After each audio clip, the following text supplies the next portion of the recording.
Hi friends, ನಮಸ್ತೆ ಎಲ್ರಿಗೂ. ವಿಜಿಸ್ ಕಿಚನ್ಗೆ ಸ್ವಾಗತ. ಹೇಗಿದ್ದೀರಾ ಎಲ್ಲರೂ? ಐ ಹೋಪ್ ಎಲ್ಲರೂ ಚೆನ್ನಾಗಿದ್ದೀರಾ ಅನ್ಕೋತೀನಿ. ನಾನಿವತ್ತು ಜಾಮೂನ್ ಮಾಡ್ತಿದ್ದೀನಿ. ನಾನು 150ರಿಂದ 200 ಗ್ರಾಮ್ ಇರೋವಂಥ ಜಾಮೂನ್ ಮಿಕ್ಸ್ ತೊಗೊಂಡಿದ್ದೀನಿ. ಇದು by one get one free.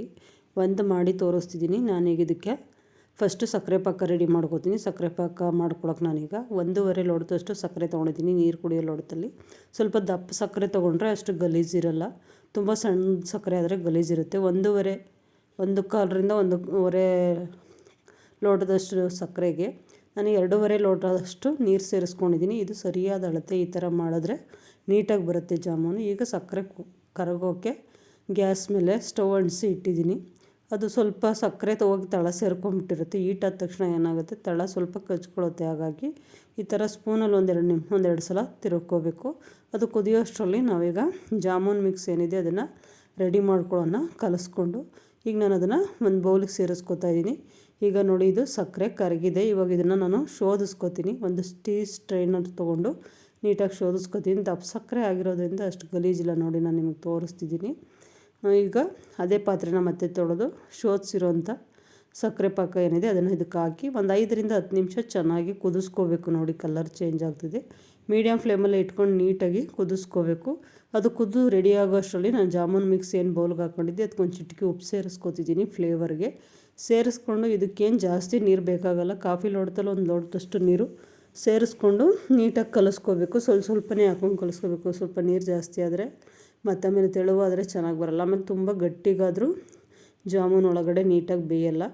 ಸಾಫ್ಟಾಗಿ ಸ್ವಲ್ಪ ಚಪಾತಿ ಹಿಟ್ಟು ಕಲಿಸ್ತೀವಲ್ಲ ಅದಕ್ಕಿಂತಲೂ ಸ್ವಲ್ಪ ಸಾಫ್ಟಾಗಿ ತೆಳುವಾಗಿ ಕಲಿಸ್ಕೋಬೇಕು. ತುಂಬ ತೆಳು ಮಾಡ್ಕೋಬೇಡಿ. ಈಗ ನಾನು ಇದಕ್ಕೆ ಒಂದು 4ರಿಂದ 5 ಏಲಕ್ಕಿನ ಕುಟ್ಬಿಟ್ಟು ಪುಡಿ ಮಾಡಿ ಸೇರಿಸ್ಕೊಂಡಿದ್ದೀನಿ. ಆಲ್ಮೋಸ್ಟ್ ಇದು ಸಕ್ಕರೆ ಪಾಕ ರೆಡಿಯಾಗಿದೆ. ಇದೇನು ಒಂದೇಳೆ ಪಾಕ ಬರೋ ಆಗಿಲ್ಲ. ಮಾಮೂಲಿ ನಾವು ಸಕ್ಕರೆ ಚೆನ್ನಾಗಿ ಕುದಿಸ್ಕೊಂಬಿಟ್ಟು ಒಂದು 10ರಿಂದ 15 ನೋಡಿ ಕಲರ್ ಚೇಂಜ್ ಆಗಿದೆ. ಒಂಚೂರು ಲೈಟಾಗಿ ತಿಕ್ನೆಸ್ ಇದ್ದರೆ ಸಾಕು. ಈಗ ಅದನ್ನು ಕೆಳಗಡೆ ಇಡಿಸಿ ಈಗ ಸ್ಟವ್ ಮೇಲೆ ಒಂದು ಚಿಕ್ಕ ಬಾಣಲೆಯಲ್ಲಿ ಎಣ್ಣೆ ಕಾಯೋಕೆ ಇಟ್ಕೊಂಡಿದ್ದೀನಿ. ನಾವಿದು ಜಾಮೂನ್ ಮಿಕ್ಸು ಕಲಸಿ ತುಂಬ ಹೊತ್ತಿಡಬಾರ್ದು. ತುಂಬ ಹೊತ್ತಿಟ್ರೆ ಒಡೆಯುತ್ತೆ. ಅಂದರೆ ನಾವು ಉಂಡೆಗಳು ಮಾಡಿದಾಗ ಮಧ್ಯದಲ್ಲಿ ಕ್ರ್ಯಾಕ್ ಬಿಡೋ ಥರ ಆಗುತ್ತೆ. ಆಮೇಲೆ ಒಣಗ್ದಂಗೆ ಆಗುತ್ತೆ. ಜಾಮೂನ್ ಚೆನ್ನಾಗಿ ಬರಲ್ಲ. 5ರಿಂದ 10 ನಿಮಿಷ ಅಷ್ಟೇ ಇದನ್ನು ಕಲಸಿ ಮುಚ್ಚಿಡೋದು. ಈಗ ಇದನ್ನು ಉಂಡೆ ಮಾಡೋಕ್ಕೆ ನಾನು ಸ್ವಲ್ಪ ತುಪ್ಪ ಸೇರಿಸ್ಕೊತಾ ಇದ್ದೀನಿ. ನಂದಿನಿ ತುಪ್ಪ ಅಥವಾ ಎಣ್ಣೆ ಹಾಕ್ಕೊಂಡು ಈ ಥರ ಉಂಡೆ ಮಾಡಿದ್ರೆ ಒಡೆಯಲ್ಲ ಮತ್ತು ನೀಟಾಗಿ ಚೆನ್ನಾಗಿ ಬರುತ್ತೆ, ಕ್ರ್ಯಾಕ್ ಬಿಡೋಲ್ಲ ಅಂತ. ಈ ಥರ ಮಾಡಿ ಈಗ ನಾನು ಇದನ್ನು ಉಂಡೆ ಮಾಡ್ಕೋತಾ ಇದ್ದೀನಿ. ಮೀಡಿಯಮ್ ಸೈಜ್ ನಿಮ್ಗೆ ಎಷ್ಟು ಬೇಕೋ ಅಷ್ಟು. ಈಗ 150ರಿಂದ 200 ಗ್ರಾಮ್ ಇರೋವಂಥ ಈ ಜಾಮೂನ್ ಪ್ಯಾಕೆಟ್ ತೊಗೊಂಡಿರೋದ್ರಲ್ಲಿ ಒಂದು 30 ಜಾಮೂನ್ ಮಾಡ್ತಿದ್ದೀನಿ. ನೀವು ಸ್ವಲ್ಪ ಇನ್ನೂ ಚಿಕ್ಕದಾಗಿ ಮಾಡಿಕೊಂಡ್ರೆ ಇನ್ನೊಂದು 10 ಜಾಸ್ತಿ ಆಗುತ್ತೆ. ಈಗ ನೀವಿನ್ನೂ ಯಾರೆಲ್ಲ ನನ್ನ ಚಾನಲ್ ಸಬ್ಸ್ಕ್ರೈಬ್ ಮಾಡದೆ ನೋಡ್ತಿದ್ದೀರಾ ದಯವಿಟ್ಟು ಸಬ್ಸ್ಕ್ರೈಬ್ ಮಾಡ್ಕೊಂಡು ನೋಡಿ. ವಿಡಿಯೋಗೊಂದು ಲೈಕ್ ಕೊಡಿ. ನಿಮ್ಮ ಫ್ರೆಂಡ್ಸ್ಗೆಲ್ಲ ಶೇರ್ ಮಾಡಿ. ಹೊಸ ಈಸಿ ರೆಸಿಪೀಸ್ಗಾಗಿ ವಿಜಿಸ್ ಕಿಚನ್ನ ಸಬ್ಸ್ಕ್ರೈಬ್ ಮಾಡಿಕೊಂಡು ಫಾಲೋ ಮಾಡಿ.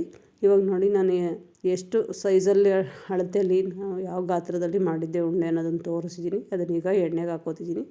ಜಾಮೂನ್ ಮಿಕ್ಸು ನಾವು ಈಗ ಏನು ಕಲಸಿರ್ತೀವಲ್ಲ ಇದನ್ನು ತುಂಬ ಕಪ್ಪಗಾಗೋವ್ರಿಗೆ ಕರಿಬಾರ್ದು. ಆ ಥರ ಕರೆದ್ರೆ ಇದು ಟೇಸ್ಟ್ ಹೊರಟೋಗ್ಬಿಡುತ್ತೆ ಜಾಮೂನ್ದು. ಹಾಗಾಗಿ ಮೀಡಿಯಮ್ ಫ್ಲೇಮಲ್ಲಿ ಎಣ್ಣೆ ಇಟ್ಟು ಎಣ್ಣೆನ ತುಂಬ ಸೇರಿಸಬಾರ್ದು. ಎಣ್ಣೆ ಕಾಯ್ದಿರೋವಾಗ ಇದಕ್ಕೆ ಹಾಕ್ಬಿಟ್ಟು ಒಂದು 2 ನಿಮಿಷ ಈ ಥರ ತಿರುಗಿಸಿ ಈಗ ನೋಡಿ ಲೈಟ್ ಬ್ರೌನ್ ಕಲರ್ ಆಗಿದೆ. ಅಂದರೆ ಸ್ವಲ್ಪ ಒಂದು ಮೀಡಿಯಮ್ ಆದದಲ್ಲಿ ಬೆಂದಿದೆ. ಇಷ್ಟು ಬೆಂದರೆ ಸಾಕು. ಈಗ ಇದನ್ನು ತೆಕ್ಕೋತೀನಿ ನಾನು. ತುಂಬ ಒಂಚೂರು ಕಲರ್ ಚೇಂಜಾಗಿ ಕಪ್ಪು ಥರ ಆದರೆ ಇದು ಟೇಸ್ಟ್ ಅಷ್ಟು ಚೆನ್ನಾಗಿರಲ್ಲ. ಆಮೇಲೆ ಜಾಮೂನ್ ಪಾಕನೂ ಅಷ್ಟೇ, ತುಂಬ ತಿಕ್ನೆಸ್ ಆದರೆ ಜಾಮೂನ್ ತಿನ್ನೋಕ್ಕಾಗಲ್ಲ, ತುಂಬ ಸ್ವೀಟ್ ಅನಿಸುತ್ತೆ. ಈಗ ನೋಡಿ ಈ ಥರ ನೀಟಾಗಿ ಕರ್ಕೊಂಡಿದ್ದೀನಿ. ಇದು ಎಣ್ಣೆ ಸ್ವಲ್ಪ ಅಬ್ಸರ್ವ್ ಆಗಲಿಂದ ಪ್ಲೇಟಿಗೆ ತೆಗೆದು ಆಮೇಲೆ ಪಾಕಕ್ಕೆ ಸೇರಿಸ್ತಾ ಇದ್ದೀನಿ. ಈಗ ನೋಡಿ, ನಾನು ಆಲ್ಮೋಸ್ಟ್ 30 ಜಾಮೂನು ಕೂಡ ಕರೆದು ಇದರಲ್ಲಿ ಸೇರಿಸ್ಕೊತಿದ್ದೀನಿ. ಒಂದು ಅರ್ಧ ಗಂಟೆ ಇದರಲ್ಲಿ ಇದನ್ನು ನೆನೆಯೋಕೆ ಬಿಟ್ಟು ಆಮೇಲೆ ನೀಟಾಗಿ ಸರ್ವ್ ಮಾಡಿ ತಿನ್ಬೋದು. ನೀವು ಬೇಕಾದ್ರೆ ಜಾಮೂನ್ ಏನಿದೆ ಮಿಕ್ಸು ಅದನ್ನು ಕಲಸೋವಾಗಲೇ ನಿಮಗೆ ಬೇಕು ಅಂದರೆ ಮಧ್ಯದಲ್ಲಿ ಒಂದೊಂದು ದ್ರಾಕ್ಷಿ ಉಂಡೆ ಮಾಡ್ತಿರಲ್ಲ ಅವಾಗ ಒಣ ದ್ರಾಕ್ಷಿ ಅಥವಾ ಗೋಡಂಬಿ ಬಾದಾಮಿ ನಿಮ್ಗೆ ಏನು ಬೇಕೋ ಸೇರಿಸ್ಕೋಬೋದು. ಮಧ್ಯದಲ್ಲಿ ಆ ಥರ ಸೇರಿಸೋದ್ರಿಂದ ಕ್ರ್ಯಾಕ್ ಬಿಡೋ ಚಾನ್ಸಸ್ ಇರುತ್ತೆ. ಬೇಕು ಅಂದರೆ ಆಮೇಲೆ ಈ ಥರ ಇಟ್ಟು ಡ್ರೈ ಫ್ರೂಟಿಂದ ನೀವು ಬಡಿಸ್ಬೋದು. ದಯವಿಟ್ಟು ಸಬ್ಸ್ಕ್ರೈಬ್ ಮಾಡ್ಕೊಂಡು ನೋಡಿ. ಹೀಗೆ ಸಪೋರ್ಟ್ ಮಾಡ್ತಾಯಿರಿ. ನೀವೊಂದು ಸಲ ಮಾಡಿ ಹೇಗೆ ಬಂತು ಅಂತ ಕಮೆಂಟ್ ಮಾಡಿ. Thank you for watching.